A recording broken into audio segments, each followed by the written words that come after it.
Hello and welcome লন্ডনে বাঙালির রান্নাঘরে। আজকের রান্নাঘরে আছে সম্পূর্ণ নিরামিষ ও ঘরোয়া স্বাদের ঝিঙে চেচকি। খুব কম উপকরণে আর অল্প সময়ে তৈরি হয়ে যাবে এই দুর্দান্ত স্বাদের রেসিপিটা। আর ভাতের সঙ্গে খেতে এটা অসাধারণ লাগবে। যারা ঝিঙে খেতে পছন্দ করেন তারা তো বটেই, যারা ঝিঙে খেতে পছন্দ করেন না তারাও কিন্তু এটা চেটে পুটে খেয়ে নেবেন। তাহলে চলুন ঝটপট শুরু করি। তো এর জন্য প্রথমেই আমি নিয়ে নিয়েছি ঝিঙেটাকে আমি একদম পাতলা পাতলা করে ছোট ছোট করে কেটে নিয়েছি। এরপরে গ্যাসে একটা প্যান বসিয়ে দিয়েছি, প্যানের মধ্যে দিয়ে দিলাম তেলটা গরম হয়ে গেলে এখানে হাফ চামচ কালো জিরে আর একটা শুকনো লঙ্কা ফোড়ন দিয়ে এটাকে একটুখানি ভেজে নিলাম। ভাজতে ভাজতে বেশ যখন একটা গন্ধ বেরিয়ে গেছে তখন কেটে রাখা ঝিঙেগুলো সমস্তটা আমি দিয়ে দিলাম।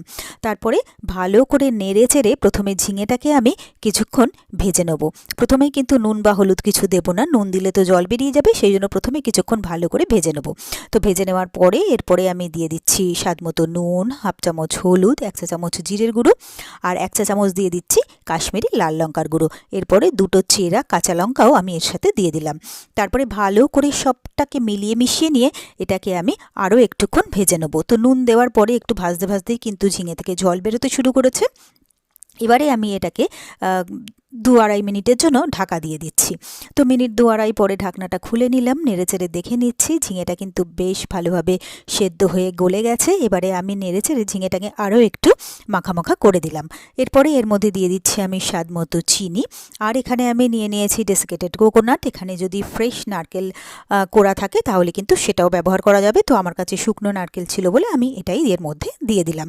তারপরে ভালো করে সবটাকে মিলিয়ে মিশিয়ে নিয়ে এবারে এটাকে আরও কিছুক্ষণ আমি রান্না করে এটাকে একদম শুকনো মাখো করে নেব। তাহলেই কিন্তু আমার ঝিঙে চেচকি একদম রেডি হয়ে যাবে। আর এটা খেতে কিন্তু অসম্ভব ভালো হয়। সম্পূর্ণ নিরামিষ এই রেসিপিটা যখন তখন ঝটপট কিন্তু বানিয়ে ফেলা যায়। তো ঝিঙে চেচকি একদম রেডি। এরপরে আমি সার্ভিং প্লেট নিয়ে নিয়েছি সার্ভ করার জন্য। তাহলে আপনারাও কিন্তু ঝটপট বাড়িতে বানিয়ে ফেলতে পারেন এই দুর্দান্ত স্বাদের খুব সহজে কম সময়ে তৈরি রেসিপিটা। আর আমি গ্যারান্টি দিয়ে বলতে পারি এটা ছোট থেকে বড় সকলেই ভীষণ পছন্দ করবে। আর শুধু ভাত কেন, রুটির সাথে খেতেও কিন্তু এটা অসাধারণ লাগে। আর আমার রেসিপিগুলো কেমন লাগছে অবশ্যই কিন্তু কমেন্টস করে জানাবেন। ভিডিওগুলোতে লাইক করে প্লিজ আমার সাথে থাকবেন, পাশে থাকবেন। আর আমার চ্যানেলটা যদি আপনারা নতুন চেক করতে থাকেন তাহলে প্লিজ চ্যানেলটাকে সাবস্ক্রাইব করে নেবেন আর পাশে থাকা বেল আইকনটা প্রেস করে দেবেন। তাহলে আমার ভিডিওর নোটিফিকেশান আপনারা খুব সহজেই পেয়ে যাবেন।